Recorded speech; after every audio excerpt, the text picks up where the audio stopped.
Everyone, welcome back to class শুরু। So আজকে আমরা তোমাদের সামনে লেন্স মেকার ফর্মুলা নিয়ে এসেছি। লেন্স মেকার ফর্মুলা কি, এর প্রতিটা তোমাদের রাশি কি কি কাকে ডিনোট করে, যেমন এন দ্বারা তোমাদের প্রতিসারাঙ্ক হয়ে গেল, আর দ্বারা রেডিয়াস হয়ে গেল, তো ইত্যাদি ইত্যাদি ওইসব ব্যাপারে আলোচনা করব। এবং এর থেকে তোমরা লেন্সের ফোকাল লেন্থ কী করে বের করাবে, প্লাস লেন্সের পাওয়ার কী করে বের করাবে, ওটাও আমরা জেনে নেব। এবং এরপরেই আমি তোমাদের সাথে কি একটা জেইই মেনের কোশ্চেন আলোচনা করব। তো এটা দেখার পর মেক শিওর করবে যে তোমরা যেন ওই ভিডিওটাও দেখো। তো চলো শুরু করা যাক।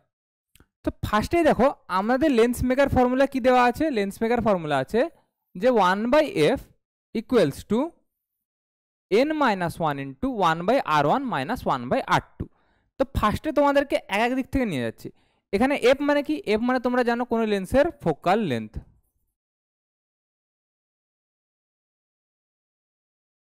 লেন্সের কি, কোন একটা লেন্সের ফোকাল লেন্থ হয়েছে।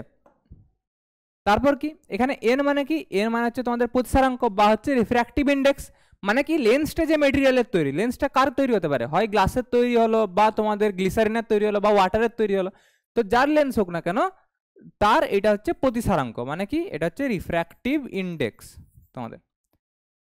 তারপর এখানে কি, এখানে হচ্ছে তোমাদের R1 আর কি আসছে এখানে R2। তো এখানে R1 আর R2 এইটা তোমাদেরকে বুঝতে হবে যে R1 কোনটা তোমাদের, R2 কোনটা। তো চলো দেখো, একটা যদি লেন্স তোমাদের তৈরি করতে হয়, একটা লেন্স তৈরি করার জন্য কি তোমাদের দুটো সার্কেল লাগবে। দুটো সার্কেল যখন এইভাবে ইন্টারসেক্ট করবে তখন কি তোমাদের লেন্স তৈরি হবে।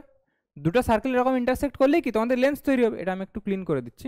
তো তোমাদের এফ সমান কি আসছিল, ফোকাল লেন্থ, এন সমান রিফ্র্যাক্টিভ ইন্ডেক্স, R1 R2 ব্যাপারে আমি বলছি। তো দেখো লেন্স তৈরি করার জন্য কি তোমাদের দুটো সার্কেল লাগবে। দুটো সার্কেল ইন্টারসেক্ট করলেই কি তোমাদের কনভেক্স লেন্স হবে। আর দুটো সার্কেল যদি না ইন্টারসেক্ট করে, দুটো সার্কেল পাশাপাশি আছে বাট ইন্টারসেক্ট করেনি, তাহলে তোমাদের কি হয়ে যাবে, এরকম এরকম একটা লেন্স চলে আসবে না। এটা কি লেন্স তোমাদের, এটা এগুলো তোমাদের কনকেভ লেন্স। তো দেখো যেই লেন্স তৈরি হোক না কেন ওর জন্য কি দুটো আমাদের সার্কেল লাগছে, মানে এই যে কার্ভড সারফেস লাগছে। তো এই কার্ভড সারফেসগুলো আমরা কোথা থেকে পাবো, সার্কেল থেকেই পাবো। তো এখানে R1 R2 কি ডিনোট করে, R1 আর R2 ডিনোট করে এই সার্কেলগুলোর রেডিয়াস, বুঝতে পারলে। মানে বলা হয় এটাকে রেডিয়াস অফ কার্ভেচার বলা হয়। কি বলা হয়, রেডিয়াস অফ কার্ভেচার। তো কার্ভে এখানে আমরা কি কার্ভেচার মানে এই জিনিসটা জানি। তো এখানে কার্ভেচারটা কার পার্ট, একটা সার্কেলের পার্ট। তো আমরা ওই সার্কেলের রেডিয়াসটাকে জাস্ট ডিফাইন করবো, হয়েছে। তো এবার এখানে একটা সাইন কনভেনশন থাকে।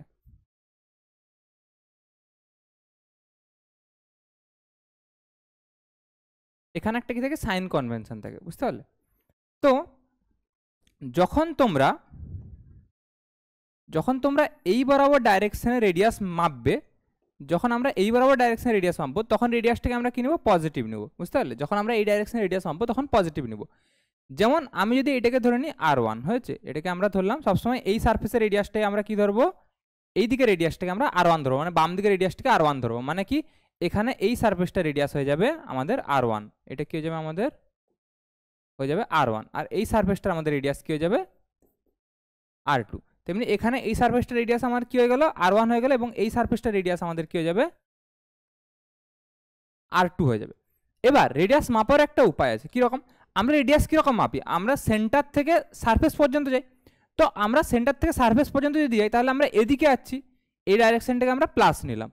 এবার যখন আমরা অপোজিট ডাইরেকশনে যখন আমরা মানে তোমাদের রেডিয়াসটা ড্র করবো তখন আমরা কি করব, এই সেন্টার থেকে আমরা এদিকে আসবো না, এই সেন্টার থেকে কী করবো, আমরা এদিকে আসবো।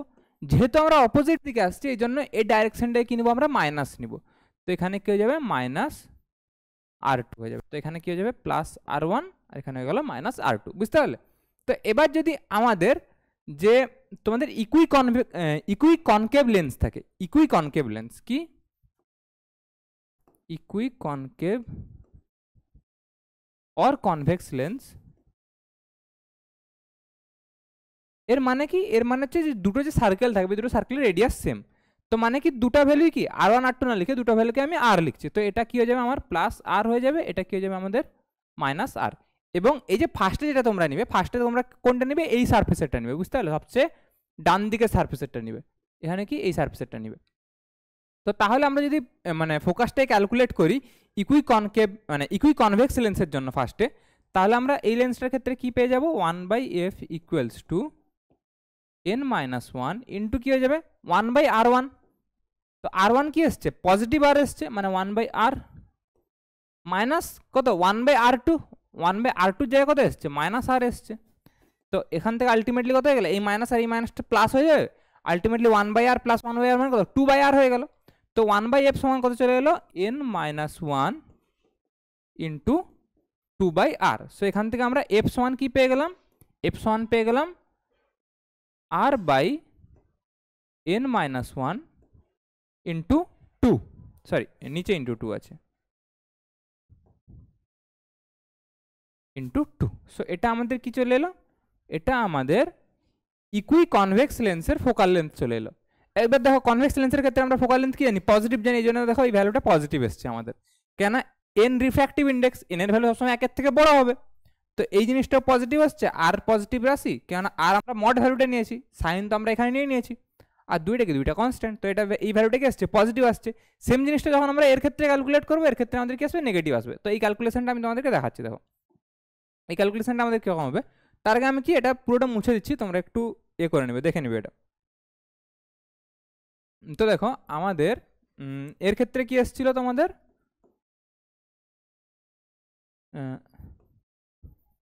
ইকুই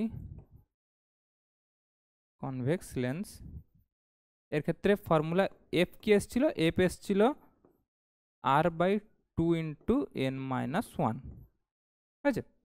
এবার যখন আমরা কনকেভ লেন্স নিব, তখন কিরকম হবে কনকেভ লেন্স, তোমাদের এইরকম হবে না কনকেভ লেন্সটা। আমি সবসময় কি বলেছি ফার্স্টে ডান দিকে সারফেসটা নিবে, তারপর বাঁ দিকে সারফেসটা নিবে। তো এই যে ডান দিকে যে সারফেসটা, এর ক্ষেত্রে রেডিয়াস কোনটা হবে, এর ক্ষেত্রে রেডিয়াস আমাদের এইটা হবে। রেডিয়াস আমাদের কি নিতে হবে, এই বরাবর ডাইরেকশনে নিতে হবে। তো এর রেডিয়াসটা আমি ধরে নিলাম r1, এর রেডিয়াসটা আমি ধরে নিলাম r2। তো এই রেডিয়াসটা r1টা মানে r1 এর ভ্যালু কি -r1 হবে না, এর ভ্যালুটা কত হবে -r1, কেন আমরা কি এটা এই ডাইরেকশনে নিচ্ছি, এই ডাইরেকশনটা আমরা কি ধরেছিলাম নেগেটিভ ধরেছিলাম। এবং r2 ক্ষেত্রে যখন আমরা রেডিয়াস বের করবো তখন আমরা কি এই ডাইরেকশনে নিব, তো এই ডাইরেকশনটা কি পজিটিভ হবে, তো এটা কি হয়ে যাবে +r2। তো এই হিসাবে যদি আমি এটাকে ইকুই কনকেভ লেন্স ধরে নিই, ইকুই কনকেভ লেন্স মানে কি দুটো যে সার্কেল থাকবে, দুটো সার্কেলের রেডিয়াস আমাদের সেম, তো তাহলে দুটোকে আমি কি রেডিয়াস r ধরে নিচ্ছি। তো এটার জায়গায় আমি কি ধরে নিলাম, এটার জায়গায় আমি -r ধরে নিলাম, এবং এটার জায়গায় আমরা কি ধরে নিলাম +r ধরে নিলাম, হয়েছে। তো এবার যদি আমরা ফর্মুলায় পুট করি তাহলে আমাদের ফোকাস কি চলে আসবে 1/f সমান কি চলে আসবে n-1 ইন্টু 1/r1। r1 কোনটা সবসময় ডান দিকে যে সার্কেলটা থাকবে, মানে ডান দিকে যে কার্ভেচারটা থাকবে ওর রেডিয়াস সবসময় হবে r1, বুঝতে পারলে। এখানে দেখো ডান দিকে যে কার্ভেচারটা ছিল ওর রেডিয়াস হচ্ছে r1। তো r1 কোনটা যাবে এই ডান দিকের কার্ভেচারটা, মানে ডান দিকের কার্ভেচারটা সবসময় ফার্স্টে আসবে, এটা তোমরা মনে রাখতে পারো যে ডান দিকের কার্ভেচারটা সবসময় ফার্স্টে আসবে, তারপর বাঁ দিকের কার্ভেচারটা আসবে। তো ডান দিকের কার্ভেচার এদিকে আছে কি -r, তো এখানে চলে এলো -r, মাইনাস কত হবে -1/r2। r2 এর ভ্যালু কত আছে, r2 এর ভ্যালু +r আছে, মানে শুধু r। তো করলে আমাদের কত চলে আসবে, করলে আমাদের 1/f সমান চলে আসবে n-1 ইন্টু -2/r, কেন এখানে দেখো -r আছে, এখানেও -r আছে, তো -2/r চলে এলো। সো এখান থেকে আলটিমেটলি 1/f সমান কত চলে আসবে এখান থেকে ডাইরেক্ট f সমানই আমরা বের করে নিই, ডাইরেক্ট আমরা f সমানই বের করে নিই। এই 1/f সমান n-1 ইন্টু -2/r আছে, তো f সমান কত চলে আসবে, f সমান চলে আসবে -r/2 ইন্টু n-1, এইটা। তো দেখো কনকেভ মানে কনভেক্স লেন্সের ক্ষেত্রে ফোকাল লেন্থ কি আসছে আমার নেগেটিভ আসছে, তো বুঝতে পারলে কেন আমাদের কনভেক্স লেন্সের মানে কনকেভ লেন্সের ক্ষেত্রে ফোকাল লেন্থ মাইনাস আছে এবং কনভেক্স লেন্সের ক্ষেত্রে ফোকাল লেন্থ পজিটিভ আছে। তো এখান থেকে এটা বোঝা গেল। আর কি, আর আমরা দেখে নেব কি পাওয়ার কি হয়। পাওয়ার সমান আমরা কি জানি, এখানে আমি তোমাদের ছোট করে একটু বলে দিচ্ছি। পাওয়ার সমান কি হয়, পাওয়ার সমান হয় 1/f। পাওয়ার সমান কি হয় 1/f। তো তোমরা যাই ফোকাল লেন্থ বের করাও না কেন, ওকে যদি তোমরা ইনভার্স করে দাও তাহলে আমরা কি পেয়ে যাই, লেন্সের পাওয়ার পেয়ে যাই, লেন্স পাওয়ার। এবার এর এসআই ইউনিট কি, এর এসআই ইউনিট হয় ডিবাই, এর এসআই ইউনিট কি হয়ে যায়, এর এসআই ইউনিট হয়ে যায় ডিবাই, বুঝতে পারলে। তো দেখো আজকের এই ভিডিও থেকে আশা করছি তোমরা লেন্স মেকার ফর্মুলা পুরোটা বুঝতে পেরেছো এবং লেন্স মেকার ফর্মুলায় কোন একটা লেন্সে কিভাবে অ্যাপ্লাই করবে, কোন লেন্স মানে কোন লেন্সের কার্ভেচারটাকে তোমরা আগে ধরবে, কোনটাকে R1 ধরবে, কোনটাকে R2 ধরবে, মানে তোমরা রিফ্র্যাক্টিভ ইন্ডেক্স কার নিবে, এগুলো সব আশা করছি বুঝতে পেরেছো তোমরা। তো পরের ভিডিওতে আমি কি তোমাদের সাথে একটা চেইমেনের কোশ্চেন আলোচনা করব এবং সেখানে এই লেন্স মেকার ফর্মুলাকে অ্যাপ্লাই করে আমি তোমাদের একটা কোশ্চেন সলভ করে দেখাবো। তো চলো আজকের পর্যন্ত এতটাই।